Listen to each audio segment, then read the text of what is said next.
All right, I've got Cameron Reilly, host of the Amazon Prime Video documentary Marketing the Messiah, creator as well. You were part of the creative team on this as well, Cameron? Writer, director, Writer director. There you go. producer. All right. Hmm. Yep. I kind of perused your credentials there on Facebook. I got to admit, I am a little jealous because I do this media stuff, wishing I could do it full time. But man, you all that actually do it full time, I know it is trying to get funding is always interesting and so on and so forth. So we came across each other on YouTube. I did part of the critiqued part of the documentary on the podcast, on my podcast, and you commented on it on YouTube.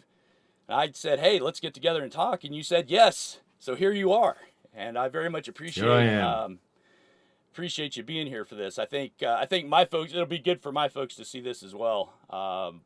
Just it's always helpful to dialogue like this. So what I'd like to know from you first of all is, how did you get from whatever you were raised as, you kind of in a nutshell, to where you are now? So for instance, I wasn't really raised with any type of religion.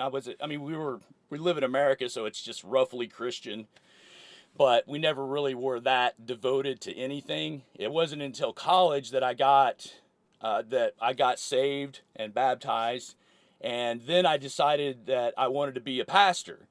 So that's what I did. I went to Bible college and to seminary at Dallas Theological Seminary, and was a pastor for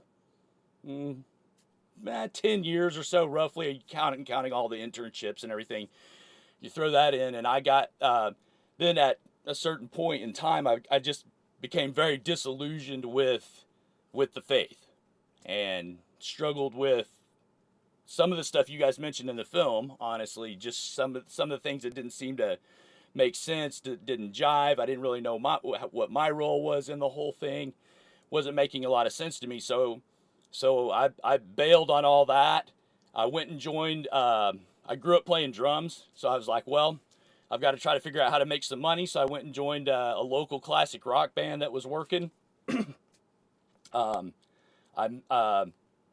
met the woman who is now my wife through that, and we had all kinds of adventures, including me going to another seminary, thinking, okay, well, the conservative evangelical thing didn't make any sense to me, or didn't. Well, there was certain key aspects of it that just weren't making sense.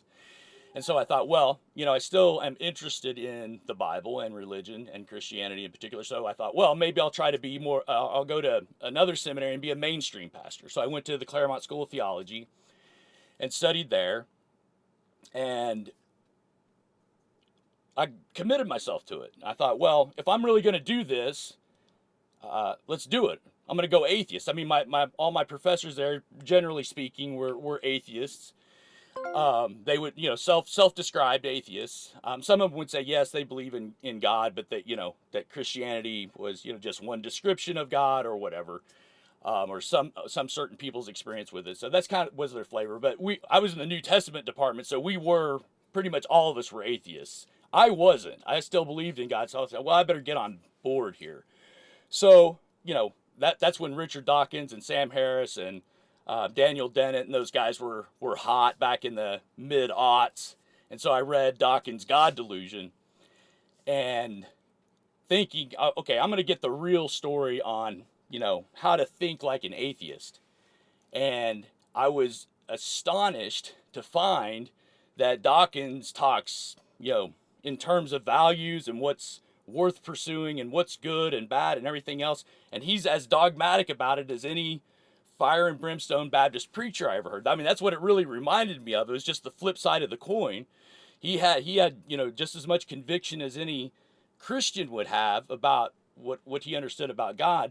He just had, he just believed the opposite of really of Christianity as far as God goes, certain moral values, understandings of cosmology and that sort of thing. So what really hit me at that point was, was my Aristotle. And I took a deep dive into that, and because I'm thinking, okay, if what it means to be an atheist is I'm going to replace God in a sense with somebody like Dawkins, maybe not fully, but in a sense, I've got to have somebody to learn from, to teach me. I really kind of hope there's a God. So I started to panic a little bit because now I'm on this journey to try to find out if God exists. And that's why I thought, okay, I got to go back to Aristotle because he's, go to that metaphysics. I think I'll have the goods there. And sure enough, and then back to Aquinas. I'm like, okay. I think I can safely say that God exists. I was at that point. And then, got back, and then Nietzsche helps too, for me in this sense, especially the whole God is dead passage, God is dead and we have killed him, right? And how should we wipe the blood from ourselves and all this sort of thing? And how can we really make up our own values, right? So this is a big, existential problem for me. So I thought, okay, if God exists, then did he say anything? And if he did, where did he say it? And so on and so forth. Well, long story short, I ended up back in the faith, in a more traditional faith. I'm now a stubborn German Lutheran. I wore this on purpose. The more traditional articulations of the faith, Catholicism, Orthodox, even Catholicism as a Lutheran is kind of weird to say, but those articulations of the faith made a lot of sense to me, especially Aquinas. I mean, Aquinas is my Lutheran friends all think I'm not all, but some of them think I'm nuts because I'm more committed to like Aquinas probably than Luther. So, but that's where I landed. So I had it's a weird, I don't know, a little bit weird, I think. So I was in, I was out, now I'm back in. So that's really where I kind of ended up with things. And again, my fundamental problem with the whole deal was really what boils down to, Aquinas' moral argument for God. Who sets the rules? Who has the authority to say, okay, this is moral, that's not. This is right, this is wrong. Who gets together and gets to have that authority? And the thing I'm happy with about being a theist is that that's in God's hands. God is the one that gets, and so he endows us with certain traits, namely his image, and man cannot usurp that. So we place that kind of major moral authority outside of ourselves, so we don't come up with a situation where you've got a man or a group of men kind of lording their moral codes over others and forcing others to live in a way that may not be good. So anyway, that's my nutshell version of how I came to be in my crazy place. And again, I've got all this education, right?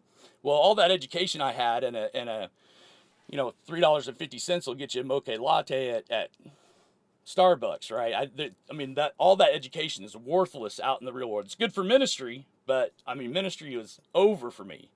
There wasn't an opportunity for me to do it or get back into it. So I'm like, I got to make some money, so I'll go learn how to drive trucks. Go drive trucks, listen to podcasts, listen to documentaries or whatever. So that's kind of how I ended up where I am now. All right, so there you go. I'll let you give me your version of that if you don't mind. You remind me of several Catholic priest friends of mine who told me their stories. Like they went into seminary when they were 16, 17, 18. This is like these guys are in their 80s now. So this is going back into the 30s and 40s. And then they go and they become a junior pastor or a junior priest somewhere. And, they became chaplains during the wars and this kind of stuff. And then they become a junior priest at a church, and then they become the senior priest. And then they said by the time they're about 40, they kind of realized one day that they didn't believe in any of it. They just sort of been swept along in it for decades. By the time they sort of woke up and realized that they didn't believe in it anymore, they're like, well, shit, now what do I do? I'm right. I'm living in the church's house. I have no other skills. And what they all tend to tell me is they just go, okay, well, listen, I'll just suck it up. And, I have a community of people here who are relying on me. I'll just do my best to Yeah. provide succor to them and drink away my inner conflict. Yeah, well, my story is that, well, I was born in 1970. I grew up in a little country town in the state of Queensland in Australia. It's kind of our equivalent to Florida, maybe, hot, humid. Grew up by the beach. Australia was a very Christian place in 1970. Majority of the population were white European Christians, mostly Protestant, but a bit of Catholic. I grew up Catholic. My grandparents were Catholics. My parents were sort of lapsed Catholics, I guess, but my grandmother used to take me to church. I was raised to a fair degree by my grandmother. I spent a lot of time with her anyway. She took me to church. I loved going to church as a kid, mostly the singing. I loved singing the hymns. Went to not Sunday school, but whatever the Catholics do back then, like Bible study Sunday mornings before that. Didn't really understand a lot of it. Was very confused. But there was two things that happened by the time I was about 8. One was I saw the first Star Wars film and decided that if I was going to believe in anything, it was going to be Jedi. And secondly, I remember going to church by myself one day when I had a baby sister. She was like 6 months old. And I heard the priest say, we're all born sinners. And I found that very sort of a very disturbing concept that this little baby, I was thinking about it in context of my little sister, that this little baby could be a sinner, could be somehow evil or bad. That idea that a baby is somehow bad really disturbed me. So I went home. I told my parents I'm not going to church anymore. I think that's messed up. And they said, yeah, okay, that's fine. Funny thing is, irony is, she's a fundamentalist Christian these days. So wow. There you go. Yep. But it turned me away. So that was it for me. Then I became interested in my late teens. I became very interested in understanding the world, philosophy, religion. I read the Bible over and over. I read everything I could get my hands on, Buddhism, Bhagavad Gita. Yeah, sort of became really interested in comparative religion and philosophies. And that's sort of been the rest of my life. I've spent my life just being interested. So for the last 17 years, I've been a professional podcaster, author, filmmaker. Most of the content that I do is history based. I love history. I love understanding history. I've done lots of series, deep podcast dives, like 100 episode arcs on all the Caesars, Alexander the Great, Napoleon, the Cold War, the Renaissance. I really love going deep into history and trying to understand, how did we get here? What happened to get us from there to here? And obviously Christianity, growing up in the West, Christianity is a huge part of our story, of the story of the last couple of thousand years of Western civilization. Has played a hugely significant role, not always for the good, obviously. I've always been fascinated with trying to understand the story of Christianity. How did it become a thing in the Roman Empire of all places? It's an astounding story. It shouldn't have happened. It did happen. And if you're an atheist historian like I am, you want to know how that happened from a historical perspective, not from a faith-based perspective. I want to understand it from a facts-based perspective.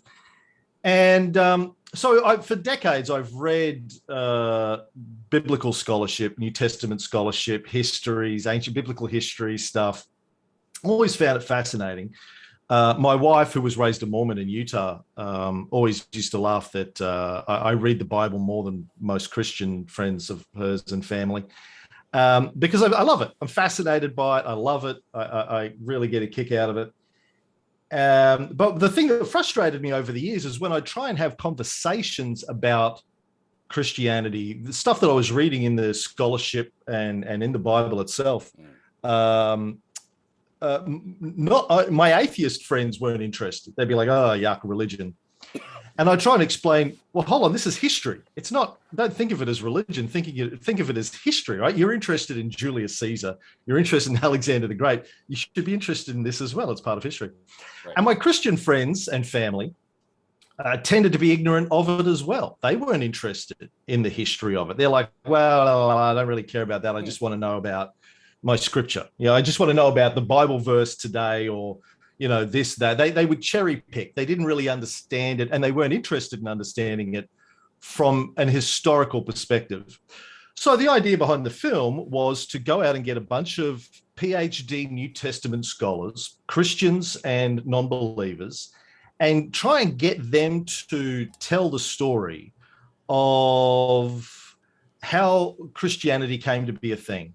How the Bible was written, how Christianity came to, take over the Roman Empire, from the perspective of mainstream scholarship today. What is the consensus view of New Testament scholarship, biblical scholarship, about how Christianity went from being a fringe Jewish breakaway cult to a personality cult to becoming the only legal religion in the Roman Empire, and then, dominating Western civilization for the next 1900 years or so. Right. So that was the idea behind the film. Gotcha. Yeah, makes sense. Now, here's the honest part about the film. I'm not sure I got that out of that. That's what I was actually hoping for, in a sense. Because that's a question that interests me as well. Again, apart from a faith perspective, right? How do you historically explain the phenomenon of Christianity? Now, are you familiar with Bart Ehrman at all? Very familiar. In fact, okay. we filmed half of the film in Bart Ehrman's hometown. Okay. With the intention of trying to get Bart to turn up to come on the film. Right. I begged and pleaded Bart to be in the film. He said he was finishing the edit of his last book, okay. The Triumph of Christianity. He said he was too busy, couldn't make it. So yeah, but yeah, I love Bart's work. I've read everything Bart's written. Right. Yeah. Okay. Yeah. Me too. And in fact, I don't necessarily agree with everything that he's written, okay. By the way, yep. But I love reading Bart's stuff. He's an interesting thinker. Right. Yeah.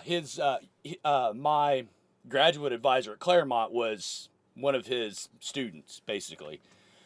And so I've always felt like he's one of the most fair, outside of believing Christianity or more conservative Christian circles. I think he treats the history the most fair. And again, I'm not going to agree with everything.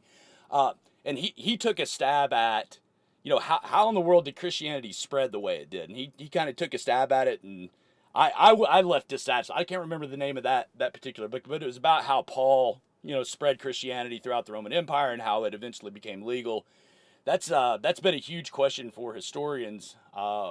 Especially the question of how did Constantine convert? I mean, because really all we have on Constantine's conversion, as far as evidence goes, is Eusebius, right? And Eusebius said he saw a vision in the sky, and his army won the battle the next day, and he converted Christianity, or at least made Christianity legal in the empire. That happened first, and then later it was made legal. But that's, there's not much else than that. Actually, we do have a pagan version of that story. Are you familiar with the pagan version? I'm not. There was another a pagan,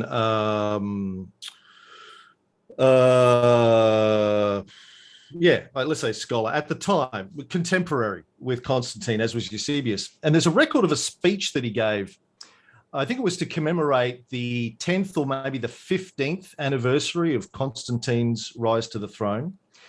And he tells the story in this speech of the what happened before the battle against Maxentius, the Battle of the Milvian Bridge, and this kind of stuff. But in his version of the story, the ghost army that appeared to support Constantine in the battle was the army of Constantine's father, Constantius. Right. So that's a contemporary version of the story. Eusebius's version of the story was written after Constantine died, where Eusebius says it was Jesus and his army that appeared to support him. But the other version says it was Constantius. Interesting. So we have two versions of that story. But yeah, there's not a lot to do with Constantine. It's a great shame that we don't have more of an understanding really of who he was and his story, because he played obviously a very significant role in the legalization of Christianity. Right. Well, again, kind of the way, we were trained to think this way. Now, I'll share maybe some about Claremont with you a little bit. Claremont's a very activist type community. So I've got a jaded view sometimes of things when I see, when I say, oh man, there's some activism going on here. Anyway, that's on an aside, but kind of the way we were trained to look at history is, okay, very much Occam's razor. Okay, if we're going to speculate, what might be the easiest way to explain this? And the best way I can come up with is Constantine somebody was a Christian that was close to him, told him about the Christian story, and he converted. Nothing fancy, nothing, spectacular. He just converted. He just bought it. He's like, yeah, I believe this. And he went for it, and he happened to be emperor. And when you're emperor, you can do whatever. And then perhaps later Eusebius. Now, personally, yeah, go ahead. Except the problem with that is there's no evidence. There's no contemporary evidence that Constantine. No. I'm not saying there is. I'm saying if we're going to speculate on why Constantine. Well, I'll give you the. I think what is the simpler answer to that. Constantine was the Pontifex Maximus of Rome, as the emperors were before him, going back to Augustus. So as Pontifex Maximus, his job was to be the head of all of the religions of Rome. And his job was to oversee all religion in Rome. So, for whatever reason, he obviously decided to, rather than to push, try and manage the Christian problem. And we don't really know how big Christianity was in terms of a percentage of the empire at the time. I've heard speculation up to like 10% of the empire might have been Christian in the early 300s. So it was a significant percentage of the population. And obviously they'd been causing a lot of problems in Rome for the previous few decades. You'd had the so-called persecutions of Diocletian. Really, there weren't persecutions as such. He was trying to prevent Christians from causing a calamity in the empire, which is how they saw it. Christians were refusing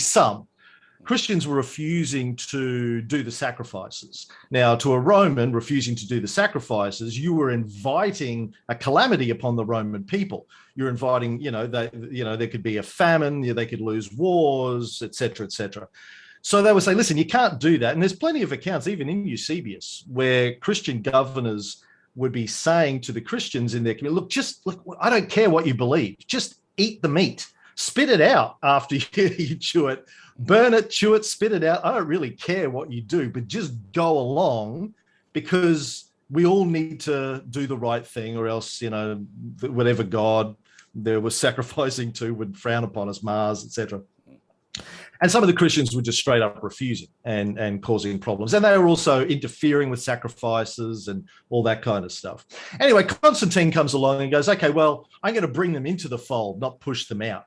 So really all he did, as far as we can tell from contemporary evidence, like on the Arch of Constantine, which was done after his victory, he still is worshipping. He is still worshipping all of the traditional gods. He just made Christianity one of the official religions. The Greco-Roman Empire had a ton of official religions at that stage. He just made Christianity one of the official religions. It's not that big a deal. It became a big deal 100 years later when Theodosius I, under pressure from Ambrose, the Bishop of Milan, was forced to make it the only legal religion in the empire. That was the turning point. But for Constantine, he just goes, "Yeah, okay, you're on the books now." Mm-hmm, mm-hmm. Right, right, right. So, yeah, that's yeah, that's a huge question, and again,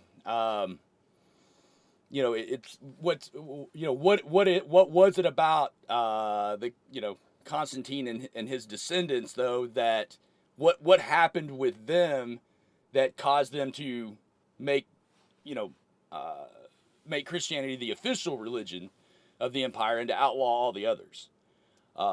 That's still a mystery to me in a lot of ways, unless there were. Oh, I can explain that. Okay, give it your Well, best I shot. can explain it to you. I can explain it to you how it appears in the histories. So Constantine's children were Christians, as you know, in a classical sense. They were still the head of the empire, but they also were Christians. When you get to Theodosius, he seems to be a fairly serious Christian. He was raised Christian, like he really believed in it, even though there were still multiple religions in the empire at the time. And as I explained in the film, I think Christianity offered a bunch of things that the traditional Greco-Roman religions and philosophies didn't. The key one, I think, being eternity and paradise. You didn't really get that as an offer in Greco religion or Judaic religions. There was like hints that if you were a great hero or a great king or something, you might go to the Elysian fields or something, but it wasn't very specific. In Paul's version of Christianity, there was this idea of eternity and paradise, and all you have to do to get it really is to accept Jesus and be a good Christian. So that was very enticing to people then, as it is enticing to a lot of people now, the idea of eternity in paradise. As I say in the film, hell, I'd be happy with a long weekend in paradise right now, Right. let alone eternity. Right. So it's a very enticing offer. Now, so what happened with Theodosius is there were some troubles in a remote part of the empire. There was some turbulence. There was a destruction of a Jewish synagogue as part of that. Anyway, Constantine cracked down on some Christians in this part of the empire that were causing trouble, and his palace at the time was based in Milan. The emperor was in Milan. The bishop of Milan was Ambrose. Now, Ambrose was a very new Christian. He was actually a very successful politician and general before that, who took the job of the Bishop of Milan because it was a good power play and a lot of big money earner. And he cracked down on Theodosius and basically excommunicated him effectively, forbid him from going to church, forbid him from having communion. Now, for a Christian then, as now, well, for a Catholic anyway, if you're banned from having communion and banned from going to church and you die, which is quite possible for a king who was, elderly at the time, that's it. If you commit a sin and then you don't get to, go to church and say your confession and have communion. I think they did confession back then. Yep. It was a later development. But yeah, anyway, it was a serious thing, and he was very sick. And the history say that he cried for a year and he begged and he pleaded.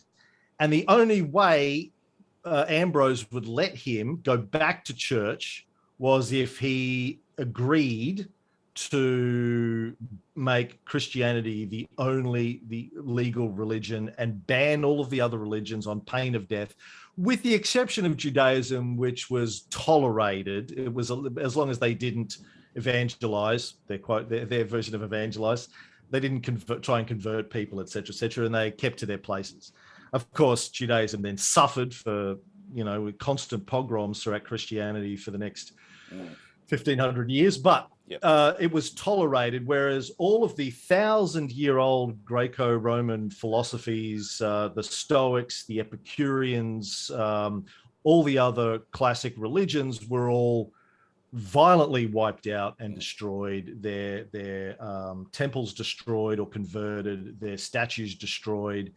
There was a, it was a violent episode, but that's, according to the histories, that's how Theodosius was pressured by Ambrose into making Christianity the only legal religion, and it became a theocracy. The empire became a violent theocracy, not very different to what ISIS have been trying to do in the Middle East and Central Asia. Right. Well, and that's I mean, The- I'm sure as you know, even among modern believing scholars, it's a debate as to whether or not, um, melding, the Christian religion or any religion with a government was such a great idea.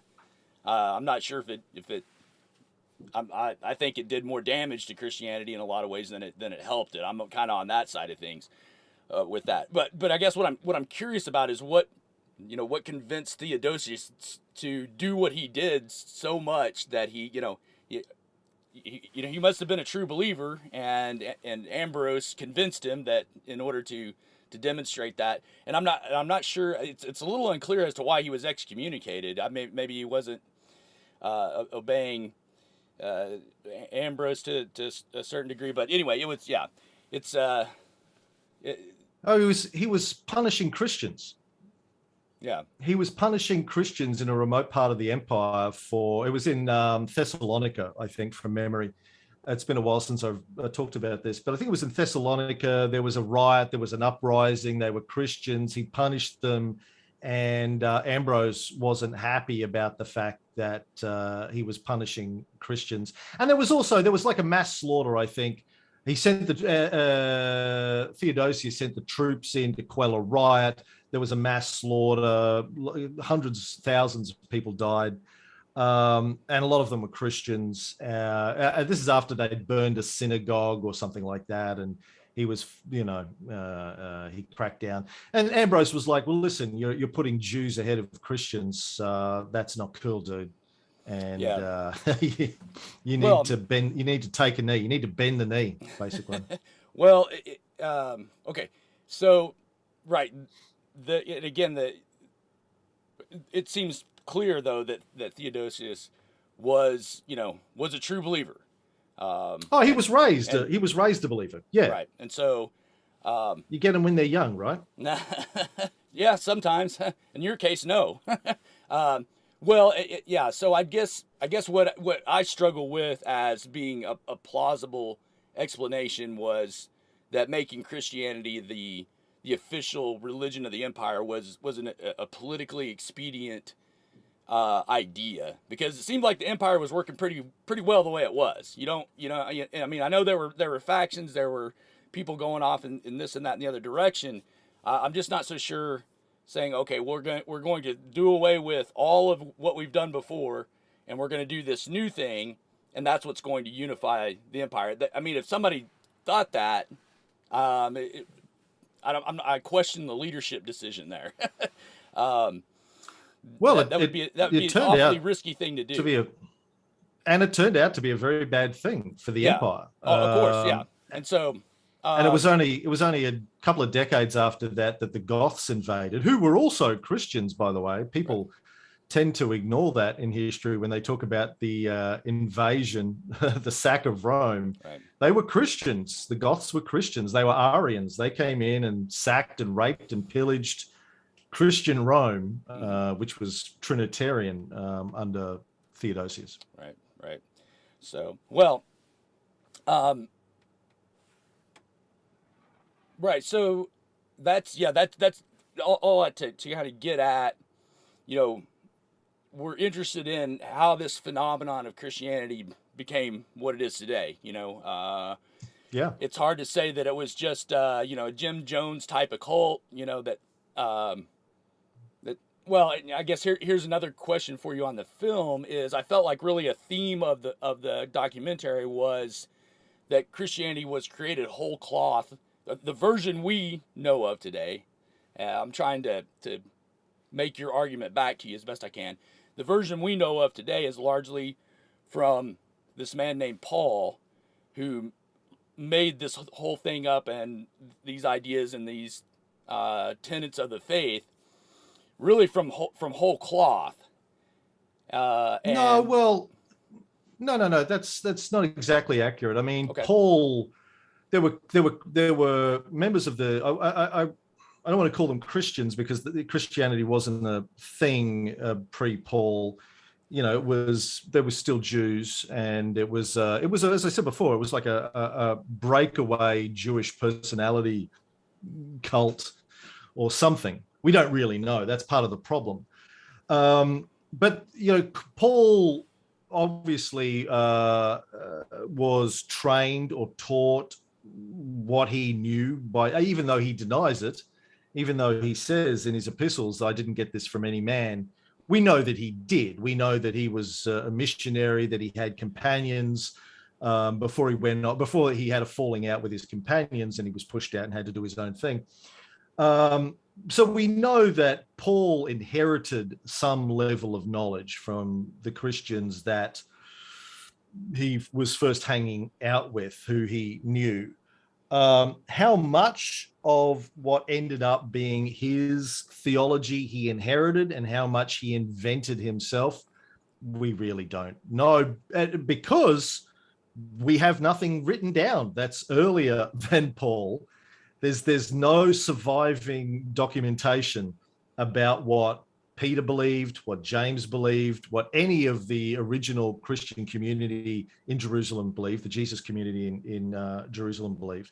We've got nothing written down about them by anybody from their community. So all we have to go by, really, as we say in the film, the earliest Christian writings are Paul's epistles. That's what we've got. And everything that comes later, including the Gospels, is not only post-Paul, they're written by members of Paul's community. We have nothing written down by, at least in that first 100 years, by people who were not Pauline, members of the Pauline community. That's all we have. Well, just because we don't have it doesn't mean it didn't exist. Sure, but we don't know what they thought. We have no idea. All we can do is infer from what Paul says about them, which is that he didn't get along with them very well. Peter and James didn't like Paul very much, is quite clear from Paul's own epistles, and a hint of it in Acts. But Acts is I'd push back on that. I'm not sure where you're getting that idea that Paul didn't like Peter and James. There was a conflict between St. Peter and St. Paul because St. Peter was, to use a modern term, being a poser. In other words, according to who? According to who? According to Paul, yes. So you're getting everything you know about Peter from Paul, right? But you're not getting, but you're doing the same thing. You're getting everything you know about Peter from Paul too, and you're saying they had this. Yeah, that's all we're having. But you're saying he was being a poser, according to Paul, who didn't like it. If you don't like someone, you call them names, right? Paul's calling him a poser. Well, but there was a reason for it. It's clear from the same text we're referencing in Galatians that there was a reason the for incident at Antioch. Yeah. Yeah, that there was that conflict between. There was that conflict. That doesn't mean they hated each other. And I'm not sure where you're getting the idea that St. Paul and St. James didn't get along. Well, okay, so there's a couple of things. I don't say they hated each other, but they didn't get along. So I'd say the evidence is this. I mean, from Paul's epistles, he says when he finally went to Jerusalem to meet Peter and James, basically to paraphrase, they said, well, what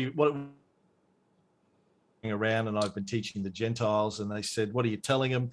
And he said, well, I'm telling them, they don't need to get circumcised and they don't need to follow the dietary laws of Leviticus, et cetera, et cetera. Okay. Let me ask you, what are you drawing from now? Are you drawing from the Acts account right now? No, or are you drawing from Paul. The Galatians account? Galatians 2. Yeah. Okay. Yeah. So Paul says they didn't agree with him. They basically had a problem with what he was teaching. And, they agreed to disagree, essentially, is the way that he puts it. he was, and he says, look, they don't have any more authority than I do, even though, if you believe the traditional account, they actually knew Jesus, walked around with Jesus. Mm-hmm. James, if you believe the traditional account, was his brother, and or maybe, no, Thomas was the twin. But Paul didn't really get along with them. Now, according to Acts, they kind of made peace later on, and they said, okay, well, you go do your thing and we'll go do our thing. But the other thing that I find interesting is when you read, I think it's from Romans, right towards the end, when Paul says, all right, I'm going to come to Rome to visit you. I'm doing this collection. I'm going to take it to the leaders in Jerusalem, and hopefully they will look favorably upon me for bringing them money. And what happens? Paul goes to Jerusalem to take the money to, we assume, James, and gets arrested. Okay, hang on a second. For being a troublemaker. Let's deal with Galatians for a second, because that's one of the major problems I had with the documentary. Yeah, pull out your big. If you're gonna look it up, I'll look it up too. Perfect. That's perfect. Then I don't have to go to the stupid computer and switch screens and all that stuff. That is fantastic. Let me get. So hard to find anything in this thing though. It's like a million pages long. Well, that was the one you slammed shut when you said there's no checklist for the Messiah in the, which I disagree with too. But anyway, well, let's go to Galatians 2. We can get into that. Yeah, let's go to Galatians 2. Take a look real quick, because that was one thing I really struggled with in the documentary was your exegetical work. So let's see. Galatians. Interval 14 years. Okay. Oh. I don't have my reading glasses. This is small print. Uh-oh.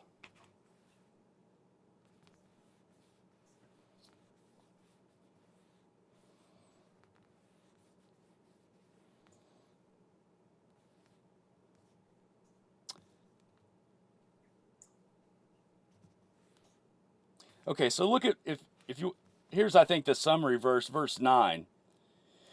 And this is Paul speaking, of course. In recognizing the grace that had been given to me, James and Cephas, Peter, and John, who were reputed to be pillars, gave to me and Barnabas the right hand of fellowship, that we might go to the Gentiles as they to the circumcised. Now that sounds like a pretty amicable agreement. Sounds very reflective of what we see in Acts. And what St. Paul got upset with Peter over, and he says, but when Cephas came to Antioch, I opposed him to his face. Why? Because he stood condemned. For prior to coming, certain men from James, he used to eat with Gentiles, but when they came, he began to withdraw and hold himself aloof, fearing the party of the circumcision. All right. So Paul and James and Peter and John all agreed, okay, I'm going to preach to the uncircumcised. And we've got this agreement that circumcision is no longer applicable in Christianity. But then when Peter came to Antioch, he kind of acted contrary to that agreement. And that's Peter and Paul got upset with him over that. And we know that there was a conflict there, but I'm not sure the conflict goes too much beyond that. Verse 14 maybe, but when I saw that they were not straightforward about the truth of the gospel, again, they'd all agreed on this, I said to Cephas in the presence of all, if you being like a Jew live like the Gentiles and not like the Jews, how is it that you compel the Gentiles to live like Jews? All right, we agreed on this, Peter. What is it now that's got you thrown off track? All right, is really where I see St. Paul going with that. So I'm struggling to reach the conclusion you're reaching, which Paul kind of broke off from everybody else and started his own thing, and the apostles really didn't like him. And then you bring up, I think, Romans 15 is where you're getting the idea of Paul bringing, I guess, what you guys called in the film a bribe. Maybe just describe that book. Go ahead. Let's go back a step. So. Okay. before Paul came along, were Peter and James and their community, what were they doing with Gentiles? Well, I don't know if we have any hard evidence of whether or not they were having them circumcised, et cetera, et cetera. There's not a lot on. They were baptizing them, but for the most part, we have Peter preaching, and then after Paul's conversion, it's all Paul in Acts, and then you've got the Jerusalem Council, and that's I mean, so there was a question among them. Hey, do these guys need to get circumcised when they come into the faith? So don't you think that Jesus, when he was with them, would have given them instructions about what to do with the Gentiles? He might have. I don't know, but that's an argument from silence. But I don't think that well, it seems clear that James and Peter agreed with Paul that Christians don't need to be circumcised. They don't need to follow. According to Paul. According to all three of them. They agreed to this. It's clear from Galatians. We've got nothing written by Peter and James to confirm that. All we have is Paul's version of the story. Okay. But now you're making an argument from silence to say that James and Peter mistrusted Paul. You don't have any evidence of that either. Well, we can infer that Paul talks about super apostles. He talks about, right, what does he say here in Galatians? He doesn't name James and Peter and John. False brethren. No, he doesn't. But somebody is sending out preachers to Paul's communities. It's quite evident from Paul's epistles, telling them not to listen to Paul. Yep. Don't listen to what this guy is telling you. And Paul says something about them preaching a different Jesus or a different gospel. Yep. So who do you think is sending those people out to his communities? Who knows? You have no idea. You're making a gigantic... No, we don't, but... You're making a gigantic leap to say that you're making a huge leap to say that it was sent from Peter and James. We're talking about the 50s CE. Mm-hmm. Jesus has been dead for 20 years. Who else is it going to be if it's not the leaders in Jerusalem? Who knows? It doesn't say. Okay, it doesn't say. But and it's clear from Galatians that that Peter and James and Paul had an agreement that is in accord with what we have recorded in Acts as well. Written by a member of Paul's community. Well, yeah, St. Luke, who was his traveling companion. Okay, yeah, but you're still making a huge leap to say that James and Peter were behind the scenes, despite all we have written about them agreeing on this. All we have one thing from Paul's. Okay, but you've got nothing saying that Peter and James and Paul were in conflict. You don't. The only conflict they had was when Peter broke the agreement in Antioch. We know that before Paul came along and said, Gentiles don't need to get circumcised, they don't need to follow the laws of Leviticus. This was obviously new information. They weren't doing this before Paul, and they had words with Paul about it. They didn't have words. They summoned him. They summoned him to Jerusalem to make an account of what he was doing. They summoned him so they could work. There was this open question among all of them. And they all got together and said, and James was the leader on this, according to Acts. James said, how are we going to put a burden on these people that we and our fathers couldn't even follow ourselves? That's what James says in Acts, right? Circumcision? That was the subject of the Jerusalem Council. Jews weren't getting circumcised? No, we're talking about Gentile converts to Christianity. That's what they were discussing at the Jerusalem Council, according to Acts. Yeah. James takes the lead on that and says, no, circumcision is, we're not, no. He said, well, let's just go through it. So let's see, Acts.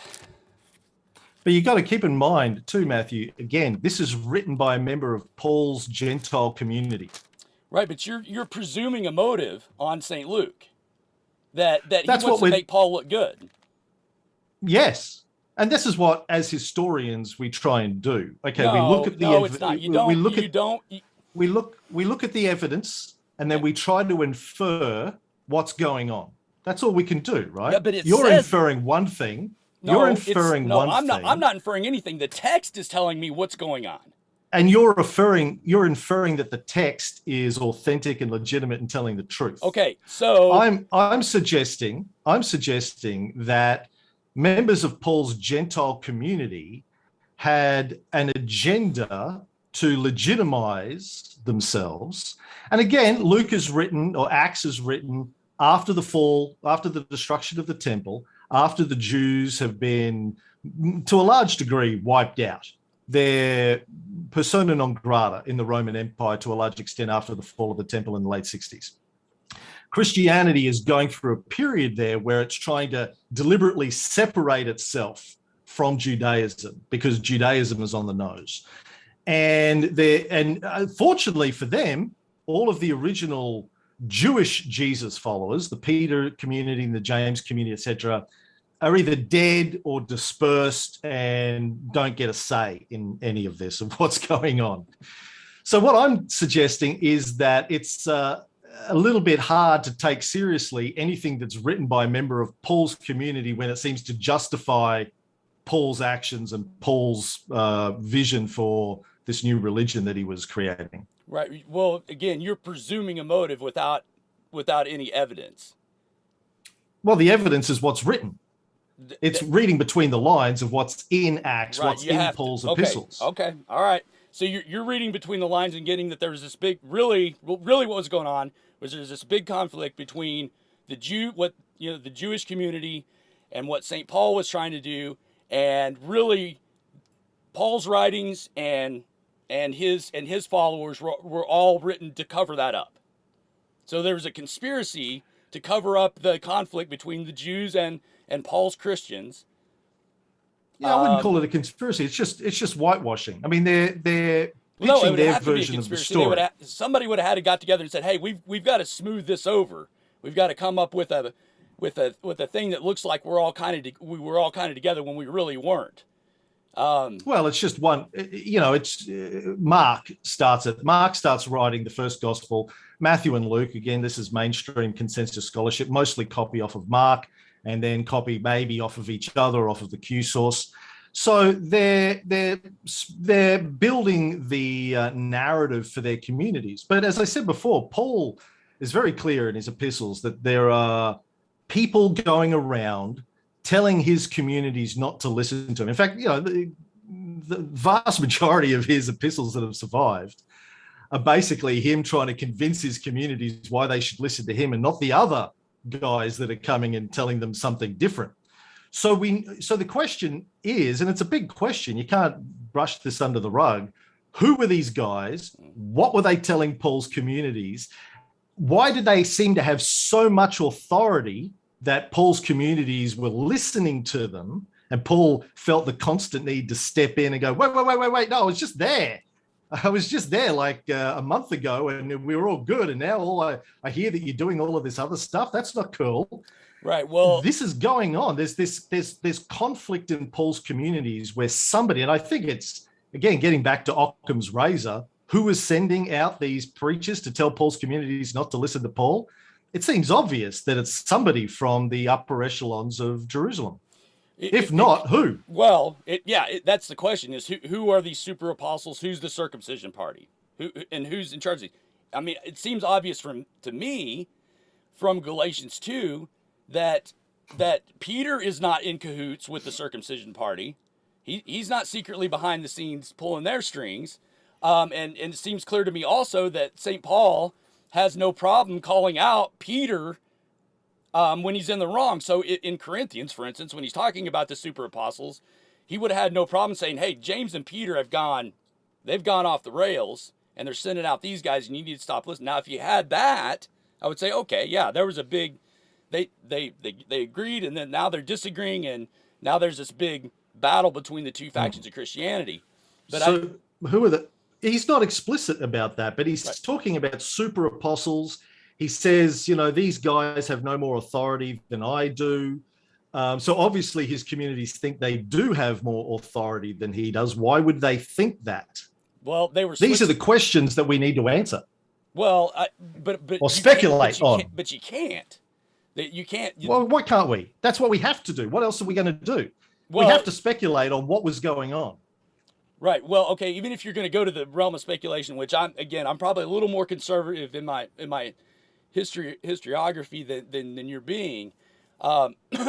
Even if you're going to go to the realm of speculation, I don't think you can pin this on a conflict between James and Peter and Paul. There's another faction led by somebody. Now, the ways who knows? You don't know. I think it's clear. We don't know, and you could be right, but again, getting back to Occam's razor, which you brought up earlier, you're inventing a whole new faction. We know of two factions. No, I'm not inventing a whole new faction. St. Paul mentions the faction. It's the super apostles, whoever these people are. Well, if they're not, doesn't that sound like the people that actually knew Jesus? Wouldn't you call them the super apostles? No, they were the guys that were there and walked around with him? Because we have the evidence that that Peter and James weren't a part of this. No, right? You don't. You don't have the evidence of that. You're inferring that from Paul saying we shook hands and it was all good. Yeah, but you have nothing to show that they didn't shake hands and it wasn't good. No, but this is the thing. So this is the thing. The thing I find fascinating about this period is we don't have enough information to really know what happened. So all we can do is try and infer from what we have about what might have been going on. I don't have definitive evidence that Peter and James were behind this other community. You don't have definitive evidence that they weren't. All we can do is say, well, what seems like a realistic scenario here? To me, the most realistic, and you obviously disagree, and that's fine. But to me, the most realistic scenario here is Peter and James were sending people out from time to Paul's community saying, don't listen to this guy. He's a fruitcake. He's just making shit up. He didn't even know Jesus. We knew Jesus. This guy didn't even know Jesus. We don't know what's going on with him. But if you want to be part of our community, you need to do these things. Jesus was a Jew. We're Jews. This is a Jewish thing for Jews. Don't listen to this guy. That seems to be the easiest reading of this for me. But, you feel free to disagree. Well, I'm not disagreeing with you. The text. And by the way, this isn't my view. That's the point of the film. This is why I had half a dozen PhD level New Testament scholars in the film, biblical scholars. This is the view of mainstream biblical scholarship. This isn't my view. I'm not a biblical scholar. You've got way more training than I do. I'm not a scholar. I just interviewed the scholars about what's the view of mainstream scholarship. Right. Well, and yeah, that's the view of Bart Ehrman too, by the way. Yeah. Bart wouldn't disagree with any of that. I'm not sure.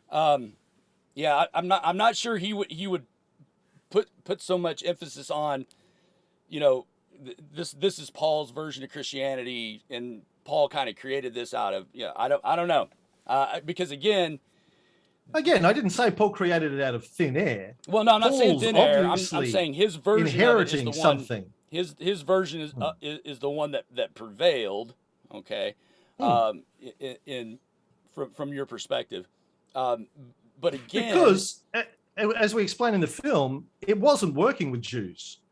Jews weren't buying the story because it didn't make any sense to a Jew. Well, whatever the story was. And again, we don't even know what the story they were teaching was. Well, now time out. So it was obviously working with Jews because all of Romans was written to Jews. The Christians in Rome were Jews. It was written to a small community of Jesus followers in Rome, yeah. Who were Jews. Yeah, they would have been Jews or Gentile Jews. If Paul's writing to them, they're probably part of his Gentile community. He's probably not writing to Matthew and James's community, right? Okay, right. So that's where I'm. He's writing to his communities, not to the Peter and James communities. Well, who were probably focused around Jerusalem. They weren't, walking. They weren't going around and opening new communities in places like Rome. As far as we know, we have no evidence of that. We don't know who started the community in Rome, but I'm assuming it's one of Paul's community because he's writing to them with some level of authority. Yeah.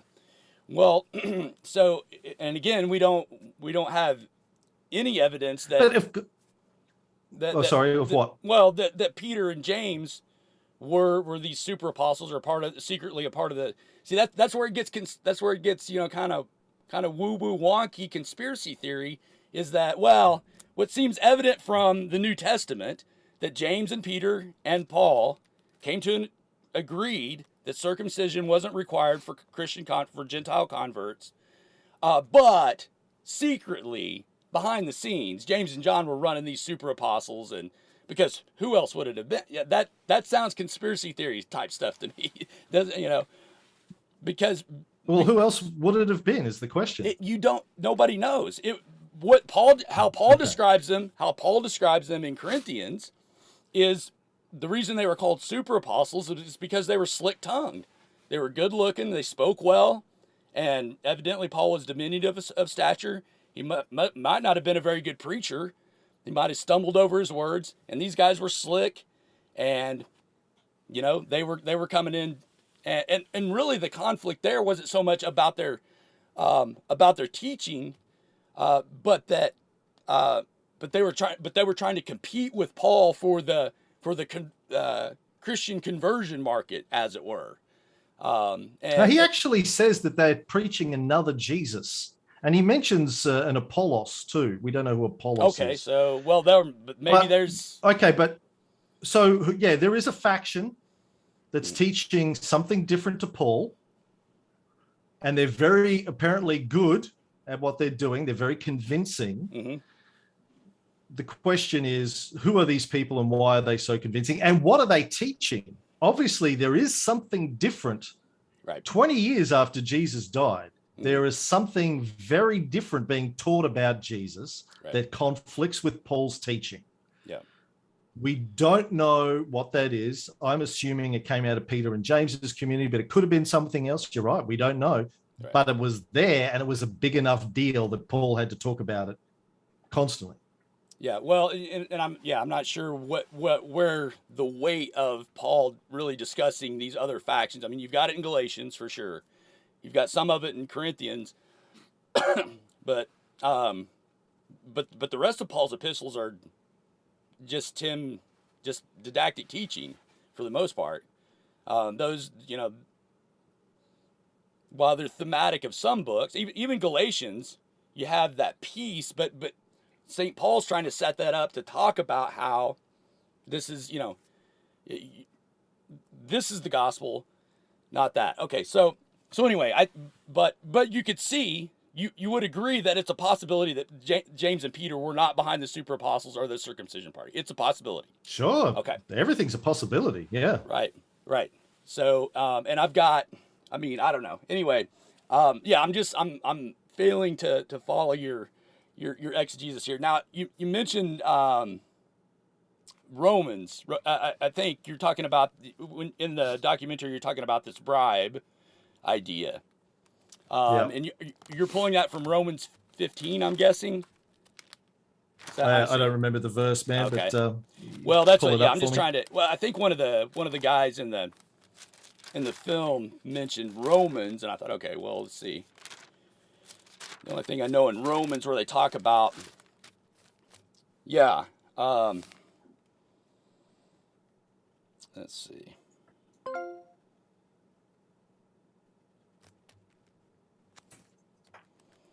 I'll look it up. Yeah, it's the collection. Start Romans 15:22. Now I'm going, actually 25, but now I'm going to Jerusalem, serving the saints for Macedonia and Achaia, have been pleased to make a contribution for the poor among the saints in Jerusalem. Now, you're going to say, well, this is St. Paul writing, so we can't really trust it. What we have to do is mistrust it and say it wasn't really money for the poor, it was a bribe to James and John. That's what the film claims. I think one of the views of modern scholarship anyway is that the poor is the name of James's community. They because they were poor, they call themselves the poor, and this is where, I think in in Acts, Luke talks about how they were like proto-communists. They would share everything that they had. They didn't have any assets for themselves, etc., etc. They were basically a socialist community. And then what was the guys that came later? The Marcionites and the Ebionites. Mm-hmm. The Ebionites called themselves the people of the poor as well. So there's a suggestion in scholarship that they may have been the surviving remnants of James's community. But yeah, I think that's what the suggestion is when he says the poor. He means James's community. So even there, it's hard for me to track the logical steps to say, okay, even if this was James's community, this seems like an act of charity towards James's community if they are indeed struggling financially with material goods and that sort of thing.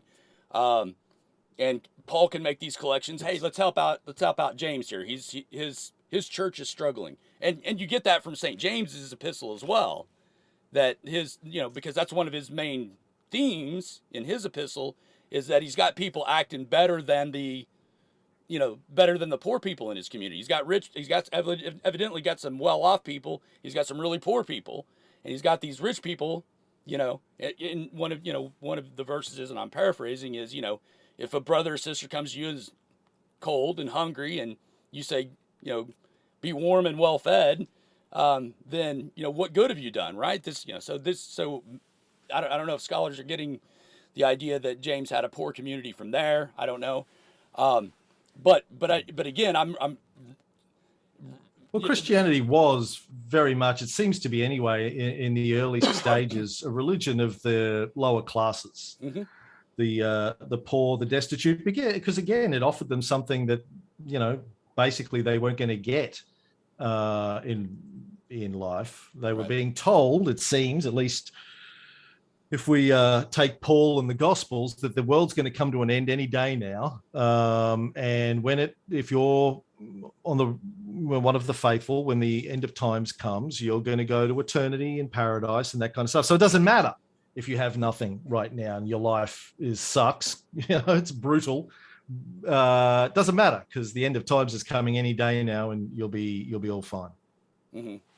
Very attractive to the poor, more maybe than the rich at the time. Right. Well, although there were obviously some well-off members of the community as well. Okay. Well, I could see why it might be. So yeah, that I don't have any major disagreement with that. That would be, that would be an attractive message for sure. Let me ask you, what do you think St. Paul's motives were to start this faction? What's the game plan here? Because it doesn't seem like there was a lot of upside to starting a faction of Judaism that came under scrutiny from both the Jews and the Romans, and ended up with Paul's death, et cetera, et cetera. What is motivating him to do this? It's a good question. That's a fascinating question. I mean, he's obviously one of the most successful entrepreneurs in history. This thing that he built survives and has 2.2 billion adherents today. So I look at Paul as one of the most fascinating characters in history. But before we get onto his motivations, let's get back to Romans. So at the end of Romans 1523, here we go, 25. Now, however, I'm on my way to Jerusalem in the service of the Lord's people there. For Macedonia and Achaia were pleased to make a contribution for the poor among the Lord's people in Jerusalem. They were pleased to do it, and indeed they owe it to them. For if the Gentiles have shared in the Jews' spiritual blessings, they owe it to the Jews to share with them their material blessings. He goes on to say, pray that I may be kept safe from the unbelievers in Judea, and that the contribution I take to Jerusalem may be favorably received by the Lord's people there, so that I may come to you with joy. May be favorably received by the people there. What's your interpretation of what he's saying there? What verse are you in again? This is 15. Skip down to 1531. Maybe deliver. Okay.